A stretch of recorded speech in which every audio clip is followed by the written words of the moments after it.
بسم اللہ الرحمن الرحیم۔ السلام علیکم میرے دوستو، آج کی اس ویڈیو میں ہم جانیں گے کبوتر پالنا کیسا ہے اور کیا کبوتر بھی بد دعا دیتا ہے۔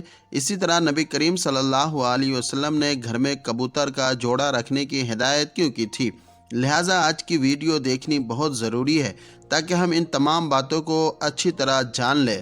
میرے دوستو، کبوتر ایک ایسا خوبصورت اور دلکش پرندہ ہے جو ہر کسی کو اچھا لگتا ہے، اور یہی وجہ ہے کہ یہ پرندہ اکثر گھروں میں پالا جاتا ہے، اور گھروں کے علاوہ اکثر مزاروں پر بھی یہ پرندہ موجود ہوتا ہے۔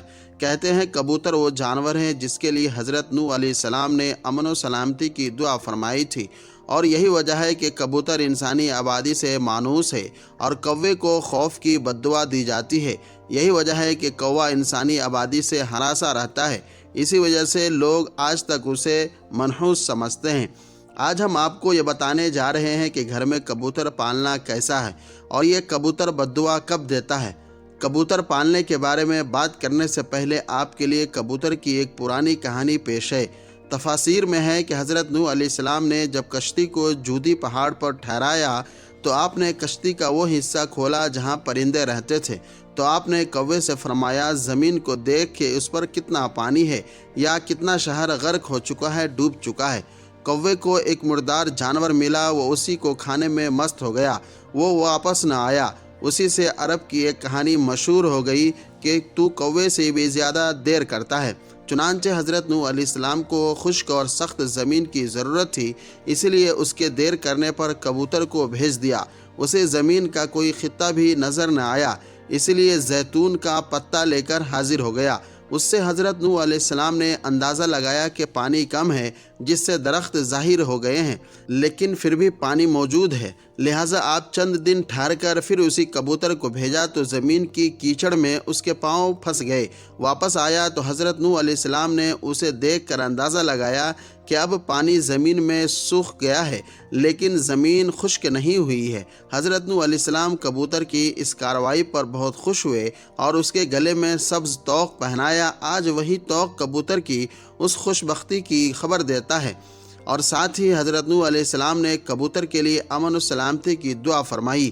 یہی وجہ ہے کہ کبوتر انسانی آبادی سے مانوس ہے اور کوے کو خوف کی بد دعا دی۔ یہی وجہ ہے کہ کوا انسانی آبادی سے ہراساں رہتا ہے، اسی وجہ سے لوگ آج تک انہیں منحوس سمجھتے ہیں۔ یہ تو کبوتر کی کہانی تھی۔ ایک ایسے کبوتر نے حضرت نوح علیہ السلام کی بات مانی اور ان کے لیے خبر لانے کا کام کیا۔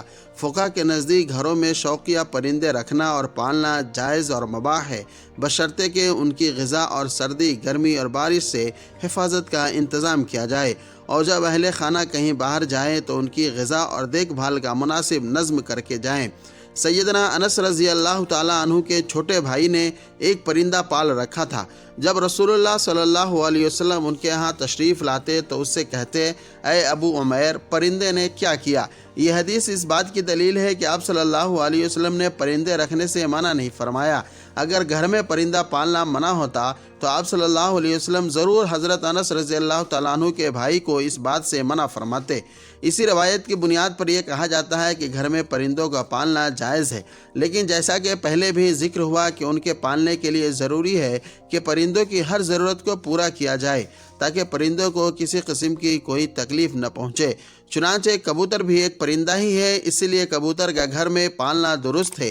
یاد رہے کہ پرندوں کو ستانے کے بارے میں ممانعت ہے، جیسا کہ ابو داؤد میں حضرت عبداللہ بن مسعود رضی اللہ تعالیٰ عنہ کی روایت کردہ ایک حدیث میں کبوتر کا ذکر ہے، جس میں کبوتر اللہ کے رسول صلی اللہ علیہ وسلم کے سر مبارک پر منڈلا رہا تھا اور اپنی زبان میں شکایت کر رہا تھا کہ کسی نے اس کے گھونسلے سے انڈے اٹھا لیے ہیں۔